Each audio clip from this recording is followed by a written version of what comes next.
Hi, thanks for joining me. Today I'm going to talk about signatures with public-private key pairs.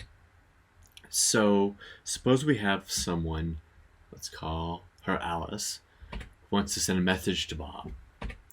Bob wants to know that Alice actually was the originator of this message.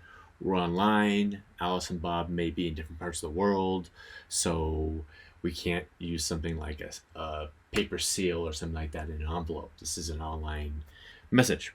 Bob and Alice don't care about the secrecy of message M. Anyone can read it, but they do care about the integrity of it. They want to make sure that Bob knows that Alice is the only one who could have created this message.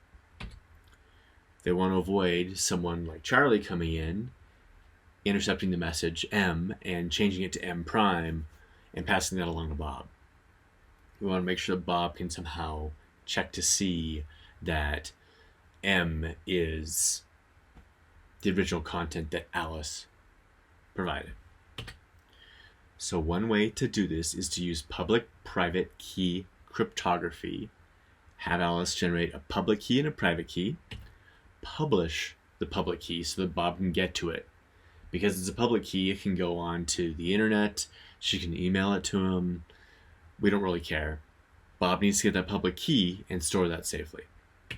Now, the next time Alice wants to send a message, she doesn't just send the message content M, she actually signs it. And that basically applies a mathematical operation using the private key to the message that is uniquely tied to both the private key and the message contents. So when Bob gets the message, he can verify the signature with the public key. And because the public key and private key are tied together, the message will not verify unless it was signed with the private key that corresponds to the public key that Bob has. At that point, Bob is assured that the holder of the private key is the only one who could have signed the message in such a way that the public key accepted it.